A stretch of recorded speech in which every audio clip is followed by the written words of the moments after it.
नमस्कार, जोहार झारखंड देख रहे हैं आप। आपके साथ मैं हूं शिप्रा झा। बुलेटिन की शुरुआत करेंगे इस वक्त की बड़ी खबर से। बड़ी खबर, रूपा तिर्की मामले में विवादों में घिरे हैं मांडर विधायक बंधु तिर्की।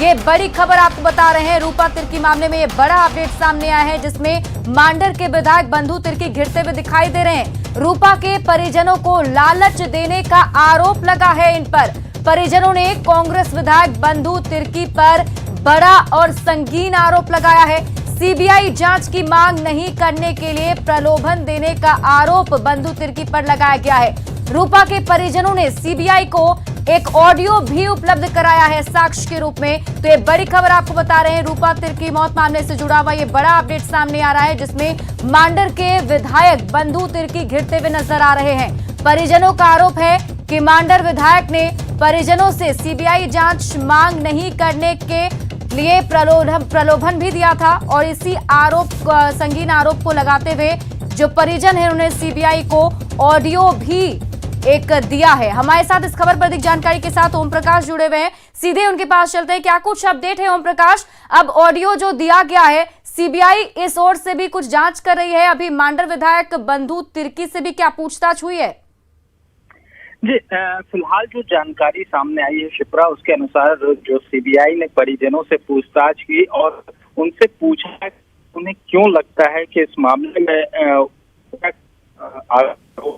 तो क्या कुछ था। तो इसी मसले पर परिजनों से बातचीत के क्रम में परिजनों ने ये साक्ष्य भी उपलब्ध कराया है, जो सूत्रों के हवाले हमारे परिजनों के द्वारा। हमने कल भी उनसे बात की थी। उन्होंने इस विषय पर ज्यादा कुछ तो नहीं कहा था, लेकिन उन्होंने कहा था कि सीबीआई पर भरोसा है और वो सीबीआई को हर संभव जो मदद है वो भी कर रहे हैं। पूछताछ में सहयोगात्मक रवैया अख्तियार किए हुए हैं। हालांकि अभी तक बंधु तिर्की से इस मसले पर पूछताछ तो नहीं हुई है, लेकिन जो जानकारी सामने आ रही है, हो सकता है कि ये जो ऑडियो सामने आया इसकी जांच उपरांत जो है सीबीआई उनसे भी पूछताछ करे। आपको बता दें कि पिछले दिनों तिर्की जो मौत हुई थी, उसके बाद से लगातार उनके घरों पर नेताओं का हो या फिर कई सामाजिक संगठन के भी लोग गए थे। उसी में बंधु तिर्की भी घर पर आवार गए हुए थे। वहीं पर इस तरह बातें हुई थी जैसा हमें जानकारी सामने आई है उसके अनुसार। तो अब देखना होगा कि सीबीआई जांच में वो ऑडियो कितना सत्य पाया जाता है और इस मामले में आगे क्या कुछ कार्रवाई होगी। जी, बहुत बहुत शुक्रिया तमाम जानकारी के लिए ओम प्रकाश। बढ़ते हैं आगे और देखिए, झरिया पुनर्वास योजना की धीमी रफ्तार की जांच के लिए पीएमओ की टीम धनबाद पहुंची है, जहां भूमिगत आग प्रभावित का जायजा लिया है। साथ ही बेलगड़िया फेज 3 में रहने वाले लोगों की समस्याएं भी सुनी। इस दौरान धनबाद जिला प्रशासन के अधिकारी भी मौजूद रहे। धनबाद से लौटने के बाद पीएमओ की टीम केंद्र सरकार की रिपोर्ट सौंपेगी, जिस पर आगे की रणनीति तय की जाएगी कि आखिर इसको किस तरीके से ठीक किया जाए। पुनर्वास गतिशील होना चाहिए जी, और उसके लिए सक्रिय कोशिश होनी चाहिए। सर, बेलगड़िया भी गए थे, वहाँ पर लोगों को जो क्वार्टर मिला है, जी जी, कुछ मूलभूत समस्याएं बताया जी जी जी, वहाँ से क्या आप लोग जो उनकी समस्याएं हैं, उनकी ओर स्थानिक समस्याएं हैं, उसकी ओर ध्यान देने की आवश्यकता है। तो ये तो एक नीतिगत निर्णय है जो सरकार को लेना है कि किसको किस तरह पुनर्वासित किया जाए, और उस सरकार के विचार सरकार सही समय पर लेगी। लिमिटेड उद्देश्य है इस कमेटी का, तो आग लगने से लोगों को जो परेशानियां हो जाएं, मान लो लाइफ और प्रॉपर्टी जो एंडेंजर में पड़ जाए, उसको कैसे रोका जाए, उसको जो है कैसे जो पुनर्वास किया जाए, उसके पहलुओं को जांच करने के लिए। गिरिडीह में अस्पताल के बाहर खड़ी बाइक शातिर चोर उड़ा ले गए और सीसीटीवी कैमरे में तस्वीरों के जरिए उस अपराधी की तलाश हो रही है।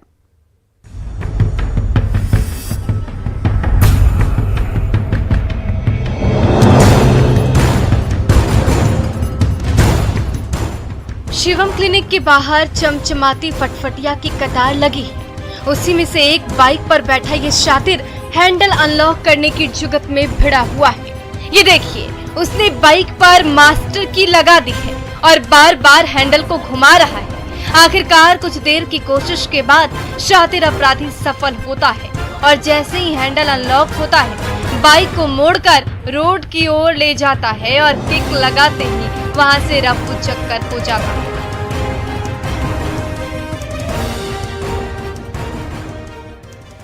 यहाँ पे मैंने बाहर गेट के सामने गाड़ी खड़ा की है, ठीक है, और दिखाने के लिए अंदर ले गया।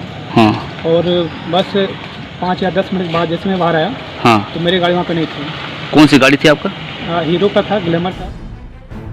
सीसीटीवी कैमरे में कैद इस बाइक थीप की हरकत जरा गौर से देखिए। बाइक की सीट पर बैठकर ये दुस्साहसी चोर हैंडल का लॉक तोड़ने की कोशिश में भिड़ा रहा, अपने औजार से बार बार प्रहार करता रहा और जैसे ही लॉक टूटा पल भर की भी देर नहीं लगी। बाइक मेन रोड पर घुमाई, किक लगाकर स्टार्ट किया और दिन दहाड़े चमचमाती फटफटिया ले उड़ा शातिर चोर।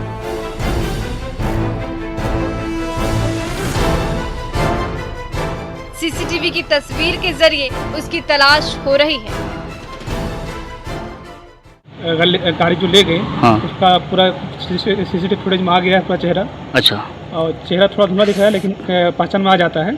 सीसीटीवी फुटेज वहीं पे हॉस्पिटल में लगा हुआ हाँ, था? हॉस्पिटल में सही चेक किए। अच्छा। गिरिडीह में दिन के उजाले में बाइक चोरी की वारदात बड़ी तेजी से बढ़ गई है। ऐसे में सीसीटीवी कैमरे में कैद ये तस्वीरें उन शातिर बाइक चोर गैंग तक पहुंचने की मजबूत कड़ी साबित हो सकता है। एजाज अहमद, न्यूज़ 18, गिरिडीह। धनबाद के लोयाबाद बास जोड़ा बस्ती में डेको आउटसोर्सिंग कंपनी के हेवी ब्लास्टिंग से आधा दर्जन घर क्षतिग्रस्त हो गए, वहीं कई लोग घायल हो गए हैं। ब्लास्टिंग से नाराज लोगों ने बास जोड़ा स्थित डेको के बेस कैंप पहुंचकर जमकर हंगामा और तोड़फोड़ किया है और कंपनी के लोगों से मारपीट भी की गई है। कई गाड़ियों में तोड़फोड़ भी किया गया। कंपनी के कर्मी मारपीट की घटना में घायल हो गए हैं। स्थानीय ग्रामीण कंपनी प्रबंधक सहित साइड इंचार्ज पर कार्रवाई की मांग को लेकर लोयाबाद थाना भी पहुंचे और थाना प्रभारी के चैम्बर में ग्रामीण घुसकर हंगामा करने लगे। नाराज लोगों ने लोयाबाद थाना का घेराव कर आउटसोर्सिंग प्रबंधन मधु सिंह की गिरफ्तारी की मांग की। लेडीज सबका हम लोग धक्का देके निकाला जा रहा है और हम लोग को कोई सुनवाई नहीं हो रहा है। अब हम लोग क्या करेंगे, नहीं करेंगे, समाज में हम लोग आ नहीं रहा है। देखिए और सब कुछ हम लोग का करकट फूट गया है, बच्चा के लगा है, बुजुर्ग आदमी के लगा है, तब हम लोग जान पे बन आया है, तब हम लोग गिरिडीह कोलियरी में हंगामे के बीच मैथन पावर लिमिटेड कोयले का उठाव कर रही है। सरकार ने मैथन पावर लिमिटेड से कोयले के उठाव को लेकर अग्रीमेंट किया है, जिसका माले विरोध कर रहा है। माले का कहना है कि एमपीएल के कोयला का उठाव होने से स्थानीय लोग बेरोजगार हो जाएंगे, यहाँ के ट्रक वालों को नुकसान होगा। माले ने सरकार पर औने पौने भाव में एमपीएल का ठेका देने का आरोप लगाया है।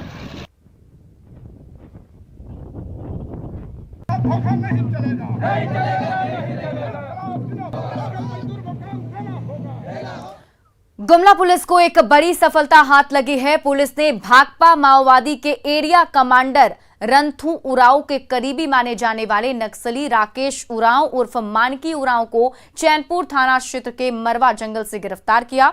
पुलिस को गुप्त सूचना मिली थी कि भाकपा माओवादी का एक सक्रिय दस्ता सदस्य जो है वो मारवा जंगल में छिपा हुआ है और सुरक्षा बलों के बारे में जानकारी जुटा रहा है। इसके बाद गुमला एसपी के निर्देश पर छापेमारी की गई, जिसमें नक्सली को गिरफ्तार किया गया। गिरफ्तार नक्सली पर 1 लाख का इनाम घोषित था। उसके पास से देसी पिस्तौल भी बरामद किया गया है। वहीं उसकी निशानदेही पर जंगल में छुपा कर रखे गए भारी मात्रा में विस्फोटक भी बरामद किए गए हैं। गिरफ्तार नक्सली पर चैनपुर कुरुमगढ़ में 8 मामले दर्ज हैं। ये मामला है कि 18-19 की रात में गुप्त सूचना मिली थी कि माओवादी का सक्रिय दस्ता मेंबर राकेश उरांव अपने आया हुआ है गांव में और उधर गतिविधि में लिप्त है और कोई कांड कर सकता है, जिसको लेके हमने डीएसपी अभियान और कमांडेंट 218 बटालियन के साथ एक प्लान बनाया और जिसके 2IC और डीएसपी अभियान के नेतृत्व में एक कंपनी निकली इसकी छानबीन में, और जिसे मड़वा के जंगल में जाकर राकेश उरांव को वहाँ पे धर दबोचा गया। उसके पास से एक देसी कट्टा, एक कारतूस बरामद हुआ और फिर उसी से पूछताछ करने में पता चला कि आगे उसने जो डिटोनेटर है उसको छुपा रखा है मड़वा के जंगल में, और फिर जो उसी की निशानदेही पे उसको बरामद किया गया, उसके साथ उसके इंस्ट्रूमेंट भी बरामद किए गए और उसको गिरफ्तार करके कल। बोकारो में अवैध संबंध के शक में एक महिला पर उसके पति ने ही तेजाब फेंक दिया। इसमें महिला का चेहरा और कंधा झुलस गया है। नवाडीह थाना क्षेत्र के बोदरो गांव की एक घटना है। झुलसी महिला को नवाडीह सीएचसी पहुंचाया गया, जहां प्राथमिक उपचार के बाद उसे सदर अस्पताल रेफर कर दिया गया है। डॉक्टर के मुताबिक महिला 40% तक जल गई है। वहीं मामले में कार्रवाई करते हुए नवाडीह पुलिस ने आरोपी पति को गिरफ्तार कर लिया है। फिलहाल महिला की हालत खतरे से बाहर। कोई आपस पारिवारिक मामला ही है, जिसमें परिवार के कोई सदस्य हैं जो कि उनके ऊपर कोई एसिड चेहरे पे फेंक दिए हैं, जिससे चेहरा कुछ जला हुआ है, जला टाइप से, फिर कंधों में भी है, जिन्हें बहुत ज़्यादा दर्द और जलन महसूस हो रही है। काफ़ी पीड़ा में थे, बहुत दर्द में, तो सारे प्राइमरी ट्रीटमेंट और जो भी यहाँ पे सुविधा सारे कुछ दिया जा रहा है। अभी फ़िलहाल पेशेंट स्टेबल है, लेकिन हमारे यहाँ बर्न यूनिट नहीं होने का उन्हें जनरल वार्ड में रख करके उनका उपचार किया। झारखंड में आज से 6ठी और 8वीं क्लास तक के स्कूल खोलने का निर्देश जारी किया गया था, लेकिन स्पष्ट दिशा निर्देश के अभाव में आज से स्कूल नहीं खोल सके। दरअसल स्कूली शिक्षा और साक्षरता विभाग की ओर से पत्र जारी नहीं हो पाया। सरकारी स्कूलों में कक्षा 6 से 8वीं तक की पढ़ाई 24 सितंबर यानी शुक्रवार से शुरू होगी। झारखंड के स्कूली शिक्षा एवं साक्षरता विभाग की ओर से इस संबंध में दिशा निर्देश जारी होगा। कक्षा संचालन की तैयारी को लेकर स्कूलों को 3 से 4 दिनों का समय दिया जाएगा, जिसमें स्कूलों की साफ सफाई और सैनिटाइजेशन की जाएगी। हालांकि आने के लिए अभिभावकों की सहमति बच्चों के लिए अनिवार्य होगी। करीब 18 महीने बाद राजधानी रांची के कई निजी स्कूलों में आज से 6ठी से 8वीं कक्षा तक की पढ़ाई ऑफलाइन शुरू हो गई, जबकि कुछ स्कूलों में अर्धवार्षिक परीक्षाएं शुरू हो जाने से अब इनमें दुर्गा पूजा के बाद ही 6ठी से 8वीं की कक्षाएं शुरू हो पाएंगी। रांची के खलारी प्रखंड कार्यालय में पिछले 12 साल से 12 महत्वपूर्ण पद खाली हैं और इन पदों पर या तो कोई नहीं है या प्रभार पर चल रहा है। लगभग यही हालत अंचल कार्यालय का भी है। यहाँ भी कई पद ऐसे हैं जो रिक्त पड़े हैं। अंचलाधिकारी हो या विभागीय के कोई भी अधिकारी अधिकतर कार्यालय से बाहर ही रहते हैं। लोगों को मृत्यु प्रमाण पत्र बनवाना हो या जमीन संबंधी कोई काम हो, इन कामों के लिए सालों कार्यालय का चक्कर लगाना पड़ता है। कर्मचारी बोले जो छुट्टी में है, तबीयत खराब है, इसलिए नहीं आ पाएंगे। कितने दिन से आप आ रहे हैं? आते रहे 4-5 साल से। 4-5 साल से आपका काम नहीं हुआ? हो रहा, धीरे धीरे चल रहा है। मैं अपने मां का मृत्यु प्रमाण पत्र बनाने के लिए विगत 1 वर्ष यानी 13/1/2020 से हम ब्लॉक का चक्कर लगा रहे हैं, लेकिन इससे पहले एक फॉर्म दिए थे जो कि फॉर्म गुम हो गया यहाँ से। उसके बाद दोबारा फॉर्म जो 1 साल हो गया, उसके बाद दोबारा फॉर्म दिए, उसमें बोले ये लोग कि 1 साल से ऊपर हो गया, एफिडेविट बना कर दीजिए। एफिडेविट वगैरह लगाकर भी हम आज लेकर 6 बार हम आ चुके हैं। उनके साथ हो रहा है तो हम पदाधिकारी से बात भी करना चाहते हैं, तो सही समय में जब बात करने का कोशिश करिएगा तो लोग फ़ोन ही नहीं उठाते हैं। हमारे प्रखंड विकास पदाधिकारी का तो यह स्थिति है कि हमारा फ़ोन ही नहीं उठाते हैं। तो आम जनता की जो समस्या है उससे हम कैसे समझ सकते हैं कि उनका तो फ़ोन दूर की बात है। देवघर बाबा मंदिर के लिए बनाए गए ऑनलाइन रजिस्ट्रेशन साइट क्रैश हो गया है। इससे दर्शन के लिए देवघर पहुंचे श्रद्धालुओं की संख्या काफी ज्यादा बढ़ गई है। देवघर के बाबा मंदिर के लिए बनाए गए ऑनलाइन रजिस्ट्रेशन साइट क्रैश हो जाने के कारण बाबा धाम में श्रद्धालुओं की संख्या काफी बढ़ गई है। बिहार झारखंड से बड़ी संख्या में लोग पूजा करने पहुंच रहे हैं, लेकिन कुव्यवस्था के चलते अफरा तफरी की स्थिति बनी रही। पूर्णिमा को लेकर बैद्यनाथ धाम में श्रद्धालुओं की काफी भीड़ उमड़ पड़ी। यात्रियों की प्रशासन से मांग है कि मंदिर में एंट्री फ्री कर देनी चाहिए या फिर दूसरे मंदिरों की तरह वैकल्पिक व्यवस्था की जानी चाहिए। करना पड़ रहा है सब श्रद्धालु को, और यहाँ बाबा धाम में जो आ चुके हैं उनको भी दिक्कत हो रहा है। जैसे बासुकीनाथ में हो रहा है, बिना पास का जो आ रहे हैं उनको दर्शन करवा के निकाल रहे हैं, वैसा ही कोई विकल्प यहाँ भी होना चाहिए। मंदिर परिसर में हालात का जायजा लेने खुद देवघर के डीसी मंजुनाथ भजंत्री पहुंचे और उन्होंने टेक्निकल टीम के जरिए श्रद्धालुओं को हो रही असुविधा को फौरन दूर करने का निर्देश दिया। दरअसल जिन लोगों ने ऑनलाइन रजिस्ट्रेशन पहले ही करा लिया था उन्हें पूजा की अनुमति दी जा रही है, लेकिन ऑफलाइन पास इश्यू की मांग को लेकर श्रद्धालु हंगामा करते नजर आए। देवघर में भादो पूर्णिमा के अवसर पर बाबा बासुकीनाथ धाम में श्रद्धालुओं की भारी भीड़ नजर आई।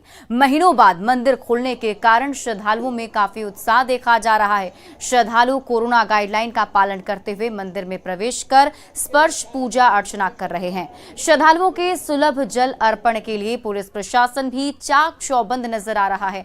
महीनों बाद आम श्रद्धालुओं के लिए मंदिर खुलने से बाबा मंदिर में रौनक नजर आ रही है। सबकी सुरक्षा की बात है, चाहे वो तीर्थयात्री हो, स्थानीय नागरिक हो, यहाँ के दुकानदार हो। यहाँ तो लगातार अभी भी भोलेनाथ की कृपा बरसती है इस क्षेत्र में। वो देखा जा रहा है कि कोविड का कोई भी केसेस नहीं है। चूंकि बाहरी लोगों को यहाँ आगमन होना है तो सुरक्षा बहुत मायने रखता है।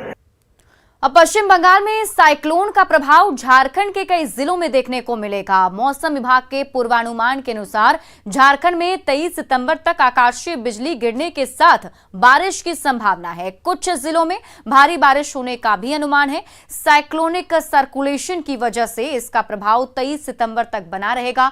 1 जून से 20 सितंबर तक राज्य में 937 मिलीमीटर बारिश हुई है। 24 सितंबर के बाद लगातार हो रही बारिश में कमी होने की संभावना है।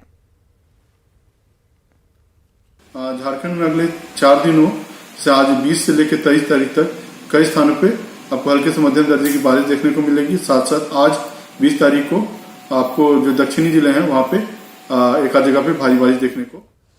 जामताड़ा जिला स्तरीय ब्लड बैंक में ब्लड की कमी। यहां पहले से 50 से 100 यूनिट तक ब्लड रहता था, लेकिन अभी वर्तमान समय में मात्र 3 यूनिट ब्लड यहां पर उपलब्ध होता है, जबकि हर रोज यहां पर 7 यूनिट ब्लड की जरूरत होती है। पिछले साल ही इस ब्लड बैंक की स्थापना की गई थी। 200 यूनिट ब्लड स्टोरेज की क्षमता वाले इस ब्लड बैंक में जागरूकता के कमी के कारण लोग ब्लड देने नहीं पहुंच रहे हैं, जिसके कारण ब्लड की कमी से मरीजों को काफी परेशानी हो रही है।